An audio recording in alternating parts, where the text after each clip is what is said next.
방송에서 제공하는 투자 정보는 투자 판단에 대한 조언입니다. 방송에서 제공하는 주식의 가치, 가격 상승 및 가격 하락에 대해서는 방송사에서 보장하지 않습니다. 안녕하세요. 베스트 트레이딩맨 1부 진행의 이수연입니다. 지금 2분기 기업 실적이 본격적으로 발표되고 있는데 예상보다 좋은 결과를 말해주고 있습니다. 하지만 다음 분기부터는 실적 악화가 본격화될 전망으로 보이면서 종목별로 차별화 장세가 나타나고 있습니다. 또 코로나 치료제로 이 돌풍을 일으켰던 길리어드 사이언스 측의 렘데시비르 임상 결과가 다음 주에 나온다고 하면서 귀추가 주목되고 있습니다. 지금 이렇게 시장에 다양한 이야기들이 펼쳐지고 있는데요. 오늘 저희가 여러분들 다음 주장 대응 전략 해보실 수 있는 방법들 준비했으니까요. 끝까지 채널 고정해 주시기 바랍니다. 참고로 본 방송에서 제공해드리는 정보는 투자 판단에 대한 조언일 뿐 해당 상품의 가치나 수익률을 보장해드리진 않습니다. 또 저희 배트맨 일부 자본시장 통합법도 준수하고 있습니다. 1:1 투자 상담, 유사 수신 행위, 무인가 영업 행위 등 모든 불법 사항들 엄격하게 금지하고 있다는 점 알려드리면서 배트맨 일부 지금 출발합니다.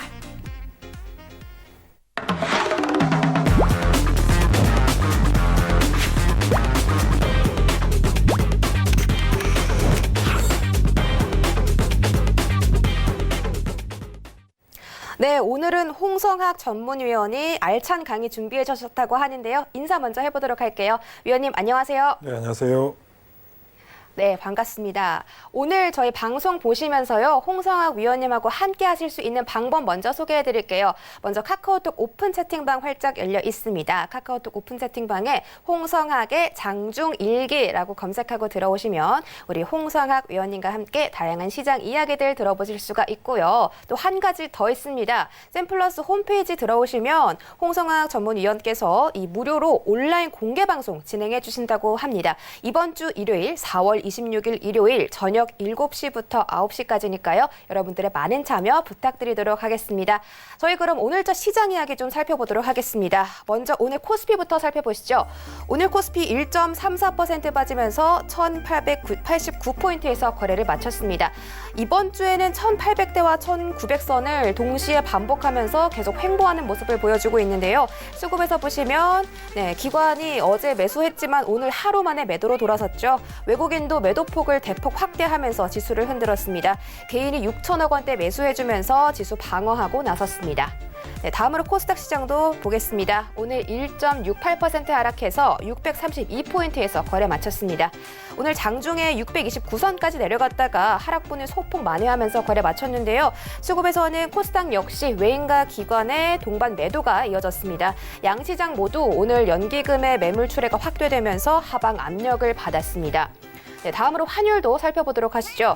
오늘 환율 0.47% 상승해서 1235.50원에서 거래를 마쳤습니다. 어제 미증시 장중에 코로나 치료제로 개발 중인 렘데시비르가 효과가 없다는 소식이 돌면서 투심을 위축시킨 것으로 보이는데요. 길리어드 사이언스 측 결과는 다음 주에 발표할 것이다 라고 반박을 했습니다. 네, 다음으로 암호화폐 시세도 살펴보도록 하겠습니다. 7시 기준이고요. 먼저 비트코인이 미미한 성적을 내고 있습니다. 0.11% 상승해서 917만 원대에 거래되고 있습니다. STG는 25% 아주 많이 상승하고 있네요. 어제에 이어서 오늘도 큰 상승 보여주면서 328원대에서 거래되고 있습니다. 네, 다음으로는 BTG가 가장 많이 상승을 해주고 있습니다. 2.55% 상승해서 가격 180원에서 거래 중입니다. 아이온체인은 가장 크게 떨어진 모습인데요. 4% 넘게 하락해서 65원에서 거래가 진행되고 있습니다. 네, 마지막 장도 보겠습니다. 네, 라이트코인이 어제에 이어서 오늘도 상승을 해주고 있습니다. 2.41% 올라서 53,800원대에서 거래되고 있습니다. 모네르도 함께 상승을 해주고 있네요. 3%대 상승 보이면서 74,000원대에서 거래를 하고 있습니다. 네, 오늘자 시장 이렇게 함께 둘러봤는데요. 이렇게 시장도 살펴봤으니까 이제부터는 본격적으로 우리 홍성학 위원님의 강의 들어보도록 하겠습니다. 네, 지난주 제가 첫 시간을 통해서 추세 추종 전략에 대해서 설명을 드렸는데요. 시간이 부족한 관계로 지난주에 이어서 오늘도 추가로 계속해서 이어서 말씀을 드리도록 하겠습니다. 사실 추세 전략이라고 하는 부분이 단순히 1시간, 2시간 정도로 이해할 수 있는 어떤 부분들은 아니고요. 그렇지만 뭐 좀 더 디테일하게 깊이 있게 파고들기는 방송을 통해서 좀 힘든 부분들도 없진 않아 있습니다만은 개괄적으로 추세를 통한 시장 대응을 어떻게 해야 되는지 지난주에 이어서 계속 진행하도록 하겠습니다. 자, 지난주에 지난주에는 마지막 시간에 마지막 구간에서 그 시장 중심 종목과 주도주 간의 차이에 대해서 설명을 드렸습니다. 시장 중심 종목은 아직 시장 전체가 방향성을 갖지 못한 상태에서 시장보다 상대적으로 뛰어난 어떤 성과를 보여주는 종목들이 시장 중심 종목이 되는 것이고, 이들 종목들이 이제 실제 매매의 대상이 되는 종목들입니다. 시장 주도주는 단순히 종목들이 시장보다 상대적으로 강하다라는 이유만으로 올라갈 수 있는 부분들은 아니고요. 해당 기업의 실적과 업황의 모멘텀, 그리고 시장 전체의 힘, 그리고 세상의 어떤 흐름들도 같이 맞물릴 때 주도주가 출현하게 되는데, 이런 주도주가 실제 시장에서 수면 위로 부상할 당시에 하고 난 이후에 접근하기에는 사실 시기적으로 상당히 늦은 부분들이 있습니다. 그래서 궁극적으로 추세 매매의 핵심은 시장 주도주를 내가 사전에 갖기 위한 하나의 포석이다라고 해석할 수 있을 것 같습니다. 자, 그러면 우리가 일단 기본적으로 개인 투자자분들뿐만 아니라 주식시장에 계시는 모든 분들이 포트가 어떻게 되느냐, 현재 포트가 어떻게 되느냐라는 얘기들을 많이 하고 있는데, 이 포트폴리오의 준말이 포트죠. 근데 사실 우리가 일반 개인 투자자분들께서 사용하고 계시는 그 포트라는 의미는 좀 상당히 그 이론적인 어떤 부분들과 많이 틀리죠. 1990년도 해리 마코이츠라고 하는 경제학자가 노벨 경제학상을 포트폴리오 이론을 가지고 이제 받았습니다. 포트폴리오 이론이라고 하는 것은 궁극적으로 리스크를 줄이기 위한 그러니까 전체적으로 뭐 편입된 종목의 수는 관계가 없고요. 자산의 형태도 관계는 없습니다만은 서로 대칭되는 대칭되는 종목들 간에 우리가 이제 통계학에서 사용하고 있는 공분산이라고 하는 부분들, 공분산이라고, 그러니까 실제 A라는 종목과 B라는 종목의 주가의 성격, 움직임이 같은 방향을 가지고 있다라고 한다면 공분산의 합계가 높다라고 얘기할 수 있습니다. 그러니까 포트폴리오의 핵심은 공분산의 합계를 낮춰줘서 시장의 리스크를 줄이고 궁극적으로 수익은 시장보다 평균적으로 높게 가져간다. 이게 포트폴리오인데요. 저는 개인적으로 포트폴리오라는 용어를 사용하지 않습니다. 왜냐하면 제가 포트폴리오를 운영하지 않기 때문에요. 대신에 포지션이라는 용어를 사용하고 있는데, 이 포지션이라고 하는 부분은 포트폴리오와 뭐가 다른가? 포지션은 시장의 주도주를 사전적으로 가지기 위해서, 먼저 내가 주도주를 가지기 위해서 시장에서 거래되고 있는 종목들을 어느 정도 추가적으로 내가 운영하고 있는 계좌에 편입하는 과정인데, 포지션의 가장 큰 특징은 바로 조금 전에 포트폴리오의 이론과 달리 공분산의 합계를 높이는 겁니다. 포트폴리오는 공분산의 합계를 낮추는 게 목표인데, 포지션은 공분산의 합계를 높이는 겁니다. 즉 무슨 얘기냐면 A라는 종목과 B라는 종목의 상관관계가 높은 종목들, 상관관계가 높게 나타나는 종목들을 편입을 해서 이 중에 A와 B 중에서 상대적으로 더 강한 종목들을 가져가고 약한 종목은 잘라내는. 그래서 실제 시간이 지나 보면 초기에 포지션을 구축하는 과정에서는 시장 중심 종목들 중심으로 계좌의 종목들이 편성이 되게 돼 있고, 그 이후에는 시장 주도주가 내 계좌에, 시장에서 모든 사람들이 주도주다라고 하는 종목들을 사람들이 관심을 가질 때 이미 나는 사전에 그 종목들을 가지고 있게 되는 거죠. 그래서 포지션을 만들어가는 게 가장 중요하다. 개인 투자자분들이 실제 포트라고 얘기하는 부분들이 대체적으로 이론상의 포트폴리오가 아니라 대체적으로 포지션에 해당되는 부분들이 크다라고 할 수 있겠습니다. 왜냐하면 삼성전자를 가지고 계신 분이 SK하이닉스도 가지고 있거든요. 그런 측면에서 놓고 볼 때 우리가 이제 그럼 포지션을 어떻게 구축해 가는가, 이 부분에 대해서 오늘 좀 더 중점적으로 설명을 드리도록 하겠습니다. 자, 조금 전에 포트폴리오와 포지션 차이를 설명드렸네요. 자, 그럼 포지션 구축은 어떻게 하는가? 포지션 구축은 어떻게 하는가? 시장에는 굉장히 다양한 종목들이 있습니다. 시장에는 굉장히 다양한 종목들이 구성되어 있고요. 이 종목들 가운데서 성격들이 다 다르죠. 우리나라 시장에 삼성전자, 포스코, 현대자동차, 기아자동차, SK텔레콤, 중소형주로는 SK머티리얼즈, 에코프로, BM, 일진머티리얼즈, 굉장히 다양한 성격들의 종목들이 있습니다. 이렇게 다양한 종목들을 내가 어떻게 피킹할 것인가, 어떻게 골라낼 것인가, 어떻게 골라내서 내 계좌에 제대로 된 공부산의 학계를 높일 수 있는 어떤 형태로 만들어갈 것인가. 이게 이제 그 중요한 부분인데요. 자, 이 포지션에 포함될 종목들을 어떻게 선택할까? 조금 전에 말씀드린 것처럼 다양한 종목들이 있는데 이들 종목들을 하나의 투자 대상으로, 하나의 거래 대상으로 개별적으로 접근할 경우에는 사실 굉장히 복잡합니다. 정신도 없고 일반 개인 투자자분들께서 시장에 상장된 종목이 2,000개 정도 되는데 이들 종목들을 개별적으로 하나하나 뭐 예를 들면 삼성전자를 얼마에 사야 될까? 삼성전자를 얼마에 팔아야 될까? 2,000개 되는 것 중에 그 중에 하나 뭐 예를 들면 PNT를 어떻게 사야 될까? 이렇게 접근을 해가게 되면 사실 시장 상황과 전혀 동떨어진 매매들도 할 수 있게 됩니다. 특히 예를 들면 많은 분들께서 각자 개인적으로 개별적으로 좋아하시는 종목들이 있을 거예요. 특히 또 개인적으로 잘하는 종목들도 있을 것이고 그 종목을 살려고 할 때 제일 우선적으로 내가 잘하는 종목 혹은 이전에 내가 나한테 큰 수익을 가져다 줬던 종목들이 우선적으로 선택이 될 텐데 그렇게 될 경우에는 자칫 잘못하다가 시장과 전혀 다른 동떨어진 방향으로 갈 수 있게 되는 겁니다. 그런 부분들을 해소하기 위해서 얘네들을 일단 그룹핑을 해야 됩니다. 지금 증권거래소에서는 기본적으로 업종별, 섹터별 지수가 발표되어 있는데요. 좀 자세하게 살펴보면 전혀 동떨어진 내용들, 동떨어진 종목들도 같은 섹터에 포함되어 있는 경우들이 상당히 많이 있습니다. 물론 그 섹터를 기준으로 기관 투자가나 외국인 투자자들이 포트폴리오를 운영하기 때문에 시장에 굉장히 큰 영향을 주게 되지만 개인 투자자분들이 그 증권거래소에서 발표하는 업종지수, 섹터별 지수를 가지고 종목을 골라낸다라고 하다가는 전혀 다른 방향으로 가게 되죠. 예를 들면 우리가 알고 있는 삼성 엔지니어링 같은 경우는 플랜트 회사입니다. 근데 증권거래소에는 서비스업으로 분류가 되어 있거든요. 전혀 동떨어진 거죠. 서비스업에 포함되어 있는 종목들 보면 바이오 종목들이 또 되게 많이 들어 있습니다. 그리고 우리가 일반적으로 사회에서 알고 있는 서비스 업종들, 그러니까 전혀 다른 업종들끼리 섞여 있는 부분들이 있는데 이거는 상장할 당시에 그 회사가 제출했던 업종을 증권거래소에서 편입을 하기 때문에 그렇게 되는 오류가 있는데요. 개인적으로 여러분들께서도 대형 IT다 그러면 삼성전자, SK하이닉스, 예. 다시 화면이 넘어가 버렸네요. 자, 대형 IT, 삼성전자, SK하이닉스, 삼성 SDI, LG전자, 동부하이텍, DB하이텍 이렇게 묶을 수 있고요. 통신은 SK텔레콤, KT, LGU+, 그리고 뭐 KMW, 아이디스, 뭐 RFHIC 등등으로 묶을 수 있고요.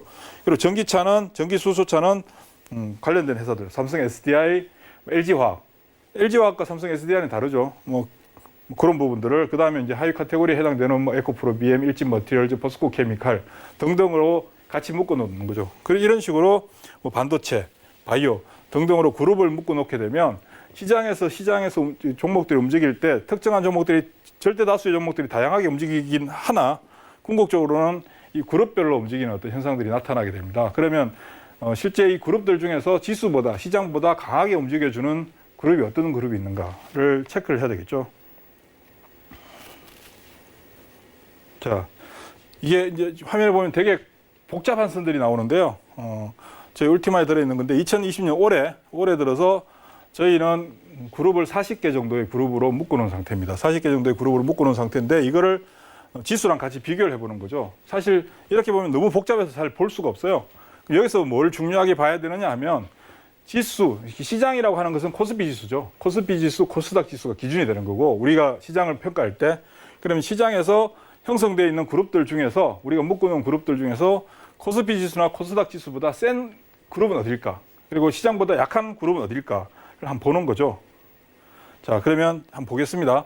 올해 들어서 이제 코스피 지수인데요. 코스피 지수보다 코스닥 지수는 코스피보다 코스닥이 올해 특히 코로나 이후에 굉장히 좋은 어떤 움직임을 보여주고 있습니다. 그러면 코로나 전국 이후에는 시장 중심이 코스피 거래소에 있는 종목들이 아니라 코스닥에 있는 종목들이다라는 걸 알 수가 있겠죠. 그럼 그룹별로 놓고 볼 때 어디가 센가? 시장보다 센 건 현재 전기차, 인터넷 소프트웨어, IT 서비스 뭐 이런 쪽의 종목들이 훨씬 더 시장보다 세다라는 것을 알 수가 있습니다. 반대로 시장보다 약한 것은 조선주들, 은행주들, 증권주, 보험주 같은 그런 형태로 구분할 수 있겠죠. 그럼 여기서 우리가 선택할 수 있는 대상, 선택해야 되는 대상은 바로 시장보다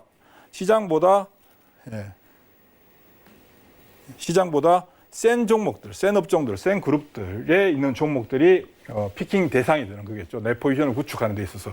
자, 그럼 여기서 일반적으로 생각할 때 시장보다 더 올라 있는데 시장보다 비싼데 다른 종목들보다 더 많이 올랐는데 어떻게 살 수 있을까? 부담되지 않는가? 자, 여기서 우리가 일반적인 그 시장에 계시는 일반 투자자분들께서 주식을 매수를 하실 때 이게 시장이다, 시장의 기준이다라고 가정하면 시장보다 좀 더 강하게 움직이는 종목과 시장보다 약하게 움직이는 종목들 중에서 무엇을 선택하냐 하면 대체적으로 시장보다 약한 종목을 선택을 해요. 왜냐하면 시장보다 약한 종목을 사서 시장 정도 수준까지만 올라가주면 좋다라고 생각을 하거든요. 그런데 만약에 시장보다 약한 종목이 시장 정도 수준까지 올라올 정도가 되면 시장보다 강한 종목들은 훨씬 더 많이 올라가게 됩니다. 반면에 시장보다 센 종목들이 부담스러워서 사기가 힘들다. 부담스럽다는 얘기는 이전에 움직였던 부분들에 대해서 시세에 대한 부담을 가지는데 그 부담을 가지는 이유는 빠질 수 있다는 얘기거든요. 빠질 수 있다는 이유만으로 시장보다 강한 종목들을 멀리하게 되고 두려워하게 되고 부담스러워하게 되는데 이들 종목들을 사서 실제 부담을 느끼는 것처럼 주가가 빠지는 상황이 만들어지게 된다면 상대적으로 시장보다 약한 종목들의 하락폭은 훨씬 더 크게 나타나게 됩니다. 오히려 시장보다 센 종목들, 시장보다 강한 종목들이 훨씬 더 안전하다라는 것을 우리는 경험적으로 저희 같은 경우는 뭐 확인을 하고 있는 사실인데 대체적으로 좀 부담스러워 하시죠. 그러나 그런 부담에서 벗어나야 된다. 추세적인 대응을 하기 위해서는. 자, 그 다음은 자, 이 그룹별 등락률을 놓고 보면 최근 올해 들어서 2020년 들어서 시장 전체 평균의 등락률은 마이너스 7%예요. 지금 최근 코로나 때문에 3월 달에 마이너스 한 40%까지 갔었습니다만 지금 현재 평균적으로 7%인데 그럼 시장보다 강한 그룹들은 어디에 있느냐? 여기 지금 이름들이 에러가 나서 안 나오는데요. 주로 그 전기차, 통신, IT 서비스, 인터넷, 소프트웨어, 게임 뭐 이런 쪽입니다. 지금 현재 여기 이름들이 에러가 났네요. 그리고 시장보다 많이 떨어진 쪽은 은행, 증권, 보험, 그리고 조선, 철강, 금속, 기계 뭐 이런 쪽인데 그러면 시장 평균보다 낮은 종목들은 일단 거래의 대상이 아니다. 내가 피킹하는 데 있어서 대상은 시장보다 높은 쪽에 있는 종목들, 시장보다 높은 쪽에 있는 요거는 뭐 일요일 날 방송한다고 하니 그때 다시 한번 보여드리도록 하겠습니다. 이쪽은 제약 바이오 화장품 이런 쪽인데 시장보다 센 애들이 내가 거래를 해야 되는 대상이다. 시장보다 약한 쪽은 가격의 리레이팅 반등을 가져다 줄 수는 있으나 밑에서 돌리는 종목들의 반등이 만약에 예를 들어 10%를 한다고 가정하면 위에 있는 애들은 20% 이상 올라가는 그런 상대 관계를 보여주게 됩니다. 이런 부분들을 잘 명심을 하셔야 된다. 그 다음은 자 이거는 아까 보셨던 시장보다 센 업종, 인터넷 업종, 인터넷 소프트웨어 업종인데 인터넷 소프트웨어 업종도 보면 그 안에 포함되어 있는 종목들이 굉장히 다양하게 있습니다. 다양하게 있는데 시장 인터넷 업종이라고 하는 그룹 지수보다 여기 빨간색인데 그룹 지수보다 센 종목들과 약한 종목들로 구분되겠죠. 그럼 여기서 어떻게 구분이 되냐면 시장보다 그룹이 센 그룹을 선택을 해야 되고 그다음에 그룹 내에서도 그룹 지수보다 종목의 강도가 더 센 종목들을 골라내야 되는 거겠죠. 자, 이게 뭐냐면 시장에서 제일 좋은 종목들이다. 현재 거래하는 대상으로. 우리가 일반적으로 오류를 범하는 것 중에 하나가 많은 분들이 오류를 범하는 것 중에 하나가 좋은 주식과 좋은 종목에 대한 어떤 인식의 구분이 잘 안 돼 있습니다. 사실 좋은 회사는 진짜 회사 자체가 좋은 회사죠. 내재 가치도 좋고 재무 가치도 뛰어나고 밸류에이션도 너무 높게 평가 안 돼 있고요. 기업 대비해서 내재 가치 대비해서 싸게 거래되고 있는 이런 회사가 좋은 회사고요. 좋은 주식은 나한테 수익을 가져다 주는 게 좋은 주식인 거죠. 아무리 내재 가치 대비 저평가돼 있다 할지라도 나한테 수익을 가져다 주지 않으면 거래하시는 분들 입장에서는 좋은 주식이 안 되는 겁니다. 그럼 좋은 주식을 골라내는 방법은 결국 좋은 주식이라고 할 수 있는 것은 나한테 수익을 가져다 주는 종목들이 좋은 주식이 되겠죠. 그런 종목들을 골라내는데 지금 조금 전에 말씀드린 것처럼 시장보다 센 그룹, 그러니까 업종, 그리고 그 업종 내에서도 업종보다 센 종목들이 대상이 된다. 그럼 이미 다 올랐는데 자, 여기서 이미 다 올랐는데 늦은 부분들도 있습니다. 그러니까 이거를 사전에 어떻게 이제 골라내서 걸러가는 과정들을 거치느냐라는 부분들을 다시 한번 볼게요. 자, 이건 조금 전에 봤던 전기차고요. 조금 전에 하면은 이제 인터넷 업종이었고, 이건 전기차 업종이고, 자, 이건 최근 한 달 동안 그룹 등락률인데 시장보다 센 종목들, 시장보다 약한 종목들을 너무 많아서 구분이 안 되시죠? 요거는 4월 26일 일요일 날 방송 때 다시 한번 설명을 드리도록 하겠습니다. 자, 최근 1개월 동안 코스피 지수의 등락률은 한 30% 정도 올랐습니다. 코로나 이후에. 코스닥은 45% 정도. 지금 3월 초, 그러니까 지금 현재 날짜를 보면 3월 20일 이후인데 3월 20일 이후부터 실제 우리가 거래를 해야 되는 대상은 코스피보다 코스닥이었다. 대형주보다는 중소형주였다. 대형주보다는 개별 종목이었다는 것을 비교를 해보면 알 수가 있는 거죠. 그러니까 이 시기부터 실제 이제 코스닥 지수보다 뛰어난 종목들이 어떤 종목이었냐 하면 대체적으로 전기차, 통신, 인터넷, 그다음 요즘 언택트라고 하는 이제 그 IT 서비스, 전자결제, 그리고 이제 제약바이오 쪽 그런 종목들이 대체적으로 시장보다 월등히 뛰어난 성과를 보였고요. 실제 시작할 때도 그리고 그 이후부터 한 달 정도 지나는 시간 동안에도 그런 종목들이 훨씬 더 우세한 상황을 보여왔습니다. 자, 지금 보시면 인터넷 소프트웨어 전기 수수차가 코스닥보다 더 높다. 반대로 이제 대형 IT 은행주 뭐 이런 것들은 낮다. 이것도 아까 봤던 그림인데요. 자, 그러면 저희 추세 시스템, 제가 사용하고 있는 게 울티마 시스템인데, 울티마 시스템을 통해서는 종목들을 어떻게 피킹하고 어떻게 끌고 가느냐. 자, 조금 전에 봤던 시장 대비해서 강한 종목, 시장 대비해서 강한 종목군이 예를 들면 통신 바이오다. 그럼 통신 바이오 내에서도 통신과 바이오가 상대적으로 시장보다 셌다. 전기차도 마찬가지겠죠. 여기는 표시는 그냥 예를 들어서 표시를 해놨는데, 그러면 이 가운데서도 종목들 중에서 KT보다 아이디스가 더 셌고 KT보다 솔리드가 더 셌다. 여기는 없지만 KT보다 뭐 이노와이어리스가 더 셌다라고 한다면 그런 종목들이 내가 내 계좌에, 내 바구니에 담는 대상이 되는 거겠죠. 바이오도 마찬가지입니다. 바이오도 종목 수가 굉장히 많죠. 뭐 최근에 진단키트 때문에 CGN이 급등했는데, 저희 퀀터 같은 경우는 CGN 같은 경우는 뭐 45,000원, 4만 원대 다 편입했다가 12만 원대 정리가 됐는데, 그런 것도 사전에 선제적으로 먼저 강하게 움직여주는 종목들을 잡아넣는 거죠. 지금 같은 경우는 최근에는 이제 제넥신, 안트로젠 같은 종목들이 치고 나오는데요. 상대적으로 다른 종목보다 좀 더 강하네, 부담스러운 데가 아니라 더 강하네, 얘를 선택해야 되는 거구나 라고 우리가 생각하고 편입을 해야 되는 거죠. 자, 그러면 이렇게 전혀 다른 성격의 그룹들, 바이오와 반도체, 통신과 반도체, 통신과 IT, 대형 IT, 바이오와 전기차, 전혀 다른 성격들을 가지고 있는 종목들이라도 얘네들이 똑같이 움직이지 않죠. 시차를 두고 날짜를 두고 오늘 움직이면 내일 쉬어가고 뭐 이런 형태를 보이지만, 이 가운데서 강하게 편성되는, 강하게 움직이는 종목들을 하나, 둘, 여기서도 하나, 둘 이렇게 편입을 하다 보면, 내 계좌의 종목들이 굉장히 다양한 그룹 내의 종목들이 편입되나, 그 중에서도 특정한 그룹에 있는 종목들의 비중이 높아지는 경우들이 발생하게 됩니다. 자, 예를 들면 내 계좌에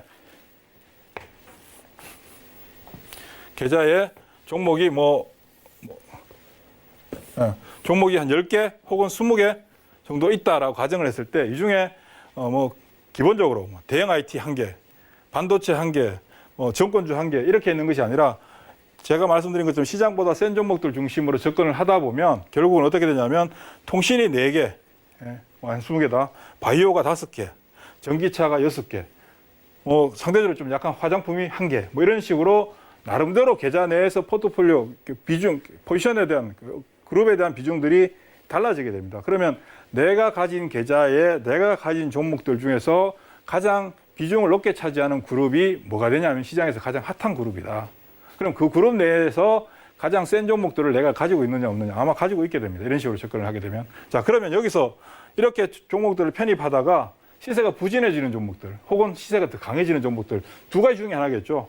올라가는 종목과 올라가지 못하는 종목이 나오게 되면, 보통 일반적인 매매를 하실 때 어떻게 하냐면 올라가는 종목들을 잘라서 이익을 확정짓고 실현시키려고 하게 됩니다. 그러나 실제로는 수익이 부진한 종목들을 잘라내고 수익이 강화되는 종목들을 더 추가적으로 편입을 해야 되겠죠. 그렇게 해야만이 내 계좌는 어떻게 포지션이 구축되냐면, 시장에서 강한 종목들, 그리고 내 계좌에서 평가이익이 발생한 수익률이 플러스 된 종목들을 가지고 있게 되고 수익률이 마이너스 나는 종목들, 시세가 부진한 종목들은 자연스럽게 제거를 하게 됩니다. 그러면 결국은 내 계좌는 항상 플러스 상태로 유지해서 끌고 갈 수 있고 그렇게 끌고 가다 보면 이번 주에 나타났던 뭐 김정은 국무위원장의 건강 이상설 때문에 시장이 순간적으로 드랍하는 현상들이 나타난다 할지라도 안전하게 버틸 수가 있는 거죠. 왜냐하면 평가이익이 조금 줄어드는 선이지 마이너스 나면서 손실이 발생하는 상황이 아니기 때문에 중간에 흔들릴 필요 없이 끌고 갈 수 있는 힘을 가지고 있다. 시장보다 강한 힘을 가질 수 있다라는 측면에서 이 포지션 관리가 정말 중요하다. 예. 물을 한잔 할게요. 예. 네, 우리 홍상업 위원님께서 중요한 말씀 굉장히 많이 해주시고 계시는데요. 코스피와 코스닥 지수 비교하면서 업종별로 어떤 흐름을 갖고 있는지 체크를 해주셨습니다. 코스피와 코스닥 시장보다 더 많이 올라와 있는 종목들을 선택해서 투자를 하는 게 좋은 종목이다라고 말씀해 주시면서 현재로서는 전기차 관련주, 수소차 관련주, 그리고 통신, 인터넷 업종까지 언급을 해 주셨습니다. 여러분들이 이런 강의 내용들 참고하셔서 포지션 구축하는 데 좋은 도움이 되셨길 바라겠습니다. 저희 홍성학 대표님과 함께 하실 수 있는 방법 한 가지 더 있습니다. 바로 카카오톡 오픈 채팅방이 열려 있는데요. 우리 유튜브 시청자분들께서 저번 주 강의가 너무 짧아서 아쉬웠어요 라고 해주셨는데 여기 오픈 채팅방 들어오셔서요. 장중에도 홍성학 위원과 함께 해주시기 바랍니다. 홍성학의 장중일기라고 검색하시면 들어오실 수가 있고요. 또 이번 주 일요일 4월 26일 저녁 7시부터 9시에는요. 샘플러스 홈페이지에서 우리 홍성학 위원님의 무료 온라인 강연회까지 열려 있습니다. 여러분들 다음 주장 대응하시려면요. 이 부분 참고하시고 여러분들 많은 참여 부탁드릴게요. 그럼 계속해서 홍성학 위원님 강의 이어가 보도록 하겠습니다. 네, 자 그러면 뭐 계속 진행을 할 텐데요. 자 추세 매매를 얘기하는데 갑자기 왜 뭐 포지션이냐라고 얘기를 이렇게 의아스럽게 생각하실 수 있는데요. 자 추세를 우리가 한번 보면 일반적으로 생각하는 추세는 주가가 이렇게 움직이게 되면 추세선을 쭉 긋죠. HTS상에 추세선을 긋고 상승 추세다. 그러면 상승 추세에 있는 종목들을 눌림목 구간을 이용해서 주식을 사야 된다라는 게 일반적인 관점이고요. 보통 일반적으로 그렇게 대응을 하게 됩니다. 지난주에도 잠깐 설명을 드렸지만 이런 관점에서 접근을 하게 되면 시장에서 실제 큰 시세가 진행되는 구간 동안에 나는 이 종목을 그냥 구경만 하고 있다가 쉬어가는 구간에서 다시 재편입을 하려고 하는 노력을 하게 되는데 이때는 이미 시세가 완성되고 나서 소멸되어 가는 구간일 수도 있는 거예요. 우리가 이 추세선을 소위 말하는 차트상의 저점과 저점을 이어서 만들어내는 추세선을 가지고 추세 매매다라고 대응하게 되면 시세가 늙어가는 시점, 시세가 끝난 시점, 그 시점에서 새롭게 다시 진행될 수 있다라는 기대감을 가지고 접근을 하게 되고 또 많은 오류를 범하는 것 중에 하나가 주가가 이미 큰 폭의 상승을 하고 나서 쉬어가고 한번 상승이 이루어지고 난 이후에 다시 돌리는 구간에서 이 구간에서 지난번 기록했던 고점까지의 기대 수익을 가지고 접근하는 분들이 굉장히 많으시죠. 그래서 여기서부터 단계적으로 올라가면 이게 또 추세다라고 하는데 전혀 그렇지가 않습니다. 그러니까 중요한 것은 이 우리가 차트상의 저점과 저점을 이어서 발생시킨 이 추세선이라고 하는 부분을 이 추세선이 만들어지기 이전에 들어가서 이 종목들을 가지고 이제 남들이 저점과 저점을 이어서 만들어낸 추세선이라고 하는 부분들을 가지고 소위 말하는 눌림목을 통한 저가 매수 하러 들어오는 그 시기를 나는 매도의 시기로 잡아야 되는 거죠. 그러니까 끝까지 시세를 가져가는 것이 아니라 소위 말해서 여러분들께서 아마 많이 들으셨을 텐데요.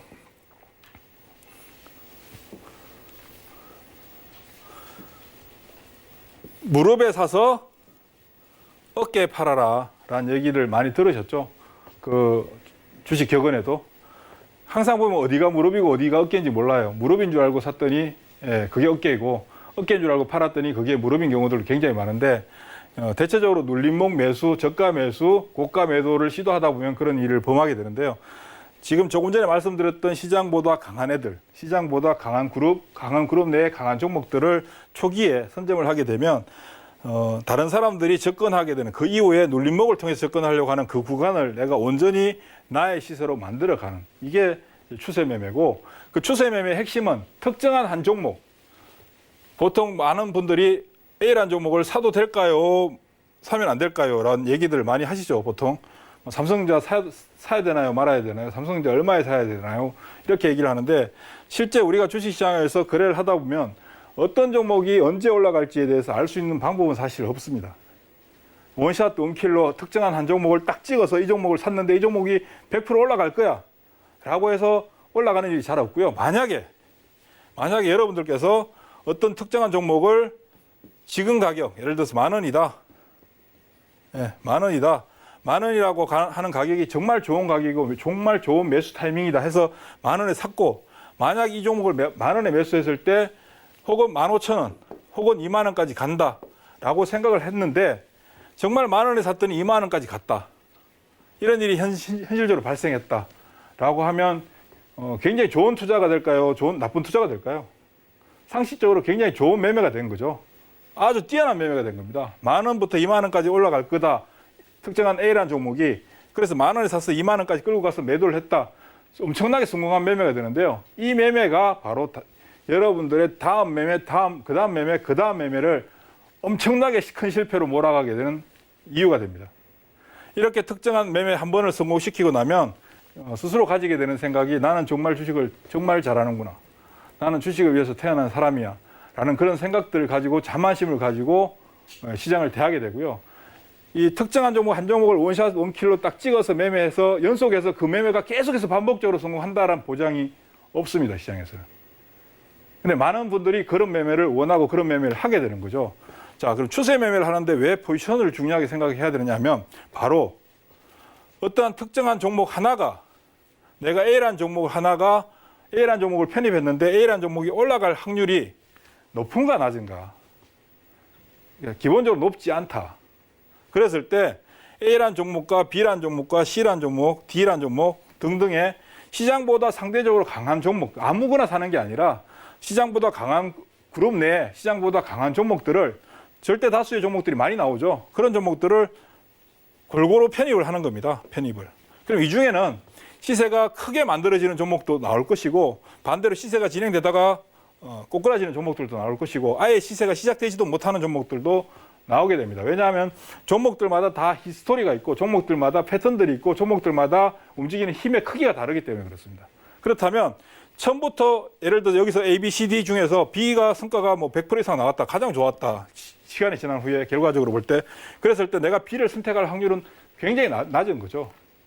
처음부터 원샷 원킬을 한 방에 딱 찍어서 B라는 종목을 선택할 가능성이 굉장히 낮은 겁니다. 그렇다면 A, B, C, D라는 종목들을 여러 개 종목들을 바스켓으로 구성해놓고 그다음 A라는 종목이 시세가 진행되면 A라는 종목을 비중을 키워가고 B라는 종목이 시세가 올라가면 비중을 키워가고 C라는 종목이 비중이 시세가 둔화되면 비중을 줄여버리고 그렇게 하다 보면 결국 나한테 남는 게 뭐냐 하면 원샷 원킬로 B를 선택하지 않았지만 자연스럽게 내 계좌에는 B라는 종목의 비중이 가장 높게 만들어진다. 그리고 그게 결국은 우리가 차트상으로 볼 때 추세가 만들어지는 큰 상승 추세가 만들어지는 그 국면에 소위 말하는 무릎이라고 하는 구간에서 내 계좌에 편입이 돼 있더라라는 겁니다. 그래서 추세 매매를 하는 데 있어서 단순히 차트상의 저점과 저점을 이어서 원샷 원킬로 매매를 하는 것이 아니라 큰 시세가 만들어지는 종목들을 초기에 내 계좌에 어떤 종목이 나올지 모르지만 가능성 있는 종목들을 집어넣고 실제로 탈락하는 종목들을 잘라내는 겁니다. 그러니까 좋은 종목을 골라내는 것이 아니라 나쁜 종목을 계속 잘라나가는 거죠. 그게 결국은 초기에는 종목 수가 많다가 시간이 지나면 종목 수가 줄어들면서 수익이 확대되는 구간으로 가는데 그 부분에 대해서 다시 한번 알아보겠습니다. 예. 자, 그러면 조금 전에 말씀드렸지만 이 바스켓을 포지션을 어떻게 구축하느냐? 시장보다 센 종목들, 시장보다 강한 그룹 내에 있는 시장에 있는 종목들을 내 계좌에 한 개, 두 개만 집어넣는 것이 아니라 다수를 집어넣는 거죠. 다수를 집어넣은 후에 여기에서 시세가 부진해지는 종목, 강해지는 종목들은 추가로 더 편입을 하는 거고요. 약해지는 종목들은 잘라내는 겁니다. 이렇게 잘라내다 보면 계좌 내에 뭐가 들어있냐면 아마 특정한 그룹, 뭐 최근 같으면 저희가 지금 진행하고 있는 것들을 보면 통신, 2차전지, 소위 말해 전기차, 바이오 이런 종목들을 내가 의도해서 바이오에 셀트리온을 딱 찍어서 셀트리온의 비중을 높여놓은 게 아니라 자연스럽게 진행하다 보니 셀트리온의 비중이 높아지고 삼성전자의 비중이 높아지는 거죠. 나도 모르게 자연스럽게 반대로 뭐 예를 들면 뭐 최근에 하락폭이 컸던 종목들, 화학주, 조선주 같은 것들은 같이 편입을 했는데 시간이 지나면서 얘네들은 자연스럽게 내가 가진 포지션에 종목이 없어져 있는 거죠. 왜냐하면 부진한 애들은 잘라낸 거니까. 그렇게 구성을 하다 보면 일반적으로 개인 투자자분들께서 매매하면서 가장 심하게 겪게 되는 게 뭐냐면 A라는 종목을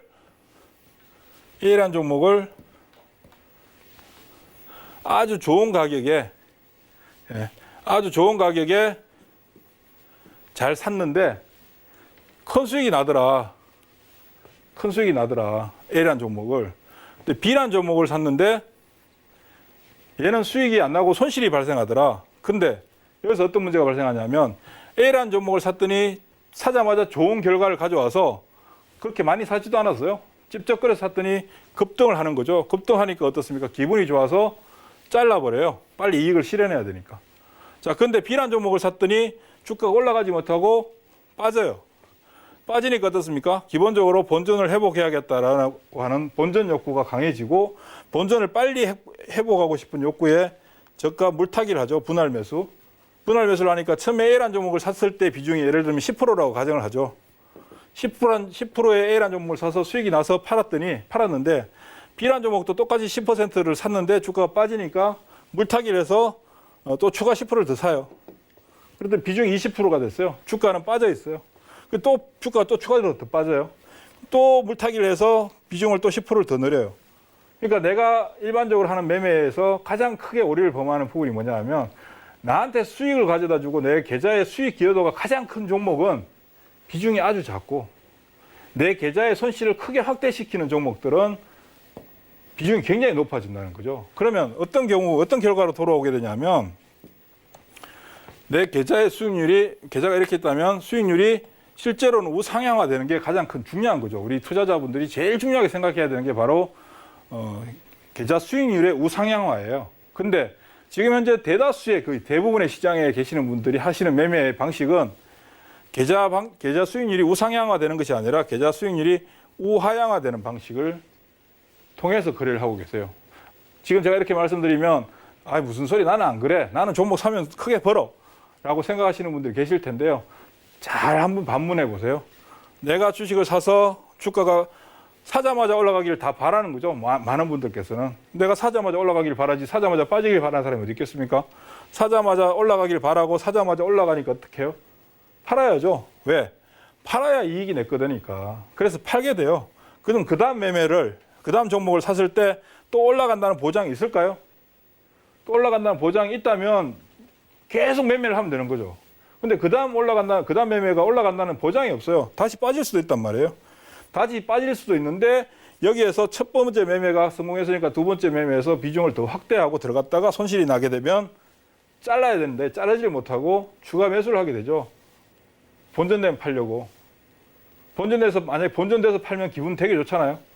여기서 이제 내 계좌에 내가 투입하는 자금의 배팅 규모가 내가 실패하는 쪽의 배팅 규모를 점점 더 크게 확대시켜 나가게 되죠.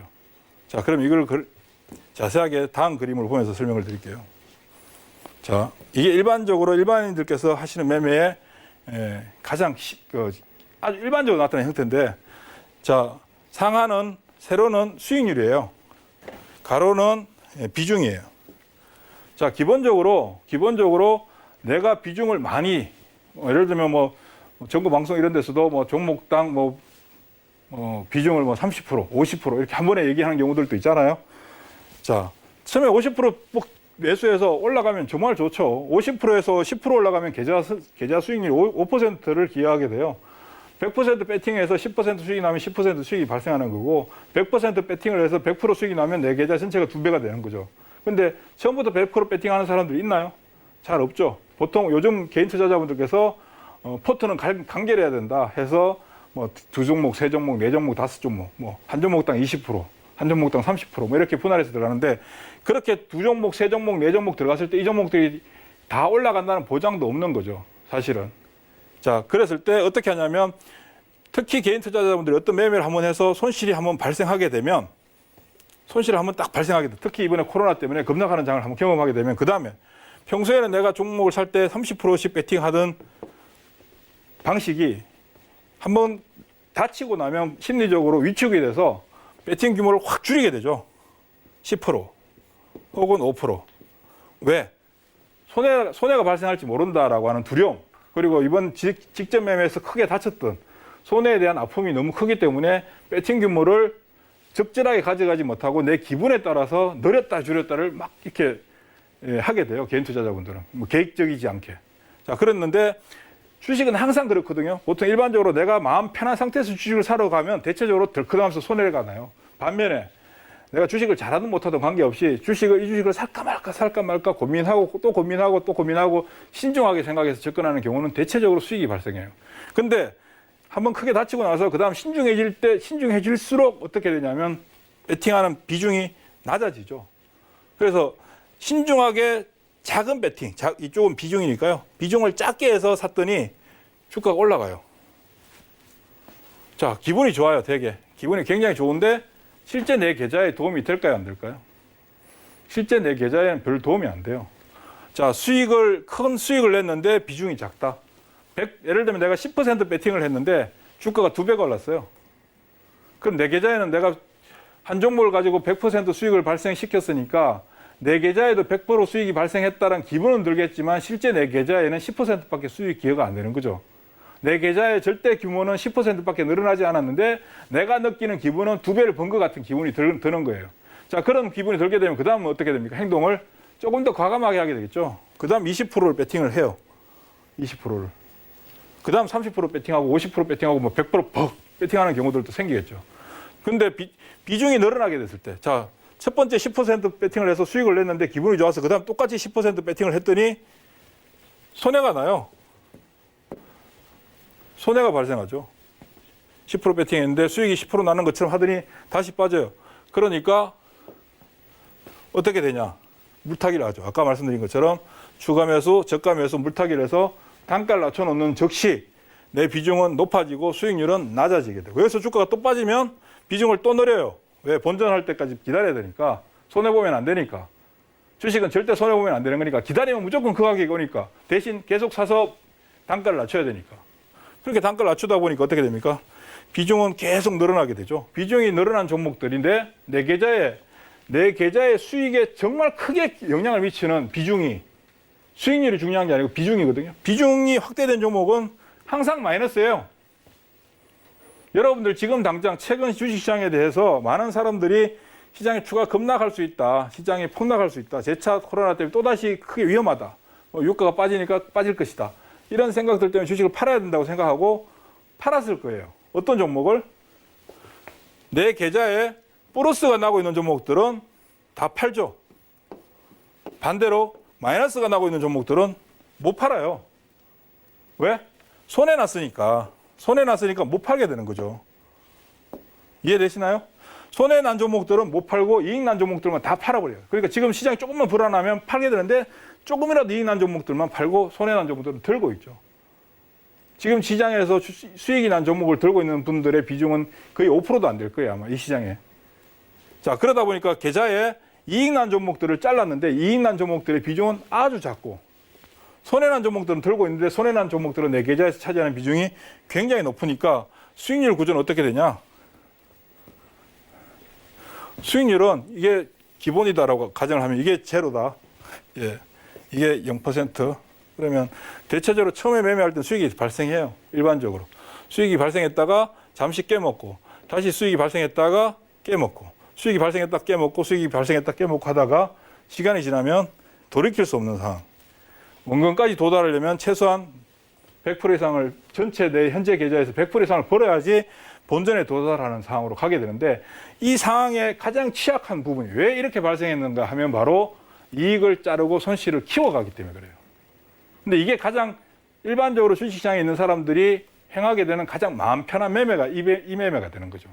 소위 말해서 추세에 역행하는 매매가 바로 이 매매거든요. 추세 추종 전략이 아니라 추세 역추종 전략이 바로 여러분 일반적으로 하고 계시는 매매가 바로 이런 매매입니다. 만약 이렇게 매매를 하시는 분이 나는 가격에 신경 쓰지 않아. 주식시장에서 매일매일 형성되는 가격에 신경 쓰지 않고 기업 내재 가치를 가지고 나는 접근을 해. 하는 분들이라면 관계가 없습니다. 지난 시간에도 말씀드렸지만 시간 투자를 하시는 분들은 관계가 없지만 가격을 가지고 대응하시는 분들이 이런 방식을 선택하게 되면 백전백패 중간중간에 재미를 느끼는 매매는 분명히 있으나 궁극적으로 내 계좌의 손실은 계속 시간이 지날수록 우하향화된다. 반면에 제가 이제 말씀드리는 추세 매매는 자, 이게 핵심인데요. 처음에 어떤 종목이 올라갈지 몰라요. 처음에 어떤 종목이 올라갈지 모르니까 다양한 종목들 아까 말씀드렸지만 시장보다 센 그룹에 있는 종목, 그 그룹보다 센 종목들을 골라서 담아 놓는 거죠. 담아 놓으면 처음에는 비중을 낮게 들어가죠. 비중을 낮게 들어가니까 수익이 나든 안 나든 그렇게 계좌에 크게 차이가 없습니다. 이 중에서 손실이 발생하고 이익의 규모가 내 계좌의 수익에 도움이 안 되는 종목들을 잘라내고 이익이 확대되는 종목들을 편입을 하게 되면 비중은 높아지게 되고 수익률도 높아지게 돼요. 이런 식으로 계속 끌고 가게 되면 시간이 지날수록 내 계좌에 비중이 가장 높은 종목은 수익이 가장 크게 발생한 종목이 되는 거죠. 이해되시는지 잘 모르겠습니다. 즉, 내가 계좌를 여러분들께서 일반적으로 개인 투자자분들께서 주식을 하실 때 뭘 사서 얼마에 파느냐 이걸 가장 중요하게 생각하는데 얼마에 사서 얼마에 파는 게 중요한 게 아니라 내 계좌 전체 수익률이 어떻게 만들어져 가는가 그리고 내 수익률을 확대시키기 위해서 내가 어떤 전략을 가지고 대응을 해야 되는가 내가 원샷 원킬로 어떤 특정한 종목을 하나 꼬집어서 그 종목이 급등할 가능성이 얼마나 높을까 높지 않아요. 그러면 다양한 선택을 다양한 종목군으로 편입을 해놓고 이 중에서 강해지는 종목들에 대한 비중을 저가 물타기 하는 게 아니라 가격이 높아질수록 비중을 조금씩 더 올려가는 거죠. 처음에는 아주 작은 비중으로. 처음에는 전체 계좌가 예를 들면 뭐 1억이다. 그랬을 때 100만 원, 200만 원씩 사는 거예요. 그리고 수익이 예를 들면 내가 예를 들어서 뭐 한 500만 원씩 샀다. 내 계좌가 1억인데 500만 원 샀는데 수익률이 10%가 났다. 5%에 10%니까 내 계좌 전체에 미치는 영향은 0.5%밖에 안 돼요. 자, 500만 원씩 샀는데 수익이 10% 났어요. 그럼 여기다가 500만 원을 더 보태는 거죠. 그러면 수익률이 어떻게 되겠습니까? 5%가 되죠. 5%가 되면 여기서 주가가 한 단계 더 올라가서 5%가 더 올라가게 되면 어떻게 되냐면 내 계좌에 특정한 종목의 비중이 10%인데 플러스 수익률 또한 10%가 된다. 즉, 내가 가진 계좌의 해당 종목의 비중과 해당 종목의 평가이익의 규모가 수준이 거의 비슷하게 끌고 가야 된다. 비중이 10%면 수익도 10% 만들어져야 되는 것이고 비중이 20%면 수익도 한 20% 정도 만들어져야 되고 비중이 30%면 그와 마찬가지 수익도 한 30% 정도 만들어져야 된다. 이렇게 끌고 가야만이 장기적으로 내 계좌의 수익률은 계속 우상향화, 계단화 형식으로 만들어지게 되고 이게 결국 내 계좌를 살찌우는 방법인데 이 계좌의 핵심이 뭐냐면 추세 추종, 시세를 강해지는 시세에 대해서 내가 비중을 확대시켜야 되고 강해지는 종목은 어떤 종목이냐. 정리하자면 시장보다 현재 강한 종목들, 시장보다 강한 그룹들 이런 종목들 무조건 그렇다고 뭐 테마주 급등하는 종목을 사는 게 아니고요. 평균적으로 A라는 그룹의 종목이 만약에 10개가 있는데 이 중에 9개가 안 좋아요. 9개가 좋지 않은데 1개만 좋다. 이거는 그룹이 강한 게 아니거든요. 특정한 종목에 해당 이슈가 발생한 건데 그게 아니라 대체적으로 그룹 전체가 좋은 종목들.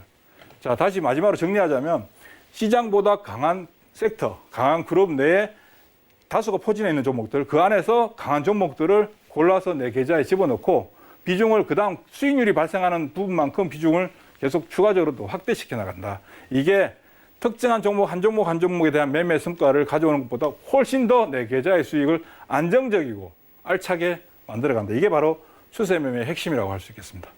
자, 이해가 되셨는지는 잘 모르겠습니다만은 간단하게 정리를 해드린 게 이 정도가 되겠네요. 아무튼 지금 현재 이 방식은 절대 쉬운 방식은 아닌데요. 여러분들이 기존에 하시던 생각의 발상의 전환을 해야 된다. 그렇게 생각하시면 될 것 같습니다. 이상으로 마무리하겠습니다. 네, 오늘 정말 개인 투자자분들께 피가 되고 살이 되는 강의였던 것 같습니다. 수익이 내려가면 내려갈수록 추가 매수를 하고 비중을 점점 늘려가는 건 수익률이 오히려 떨어지는 것이다. 오히려 급등을 하거나 좀 강세를 보이는 종목군에서 좋은 종목을 골라서 올라가면 올라갈수록 조금씩 비중을 늘리면서 여러분들 수익 확보하시라는 아주 좋은 홍성학 위원님의 강의였습니다. 여러분들 많이 참고하시고요. 포지션 구축하는 거 그리고 비중 두는 전략에 알차게 사용해 보셨으면 좋겠습니다. 오늘 강의 외에도 방송 외에도 홍성학 위원님과 함께하고 싶으신 분들은요. 카카오톡 오픈 채팅방이 활짝 열려 있습니다. 홍성학의 장중일기라고 검색하고 들어오시면 다양한 시장 이야기들 오늘 강의 같은 아주 꿀팁들 얻어가실 수 있으니까요. 많은 참여 부탁드릴게요. 한 가지 더 이 샘플러스 홈페이지에 방문하시면요. 홍성학 위원님께서 무료로 온라인 강연회 준비해 주셨습니다. 이번 주 일요일 4월 26일 일요일 저녁 7시부터 9시니까요. 많은 참여 부탁드리도록 하겠습니다. 이어지는 배트맨 2부에서는요. 이지환 위원님이 HTS 제대로 사용하는 법 알려주신다고 하니까요. HTS 너무 어렵다 하시는 분들 채널 끝까지 고정 부탁드립니다. 저희는 여기서 인사해보도록 하겠습니다. 시청해주신 여러분 고맙습니다.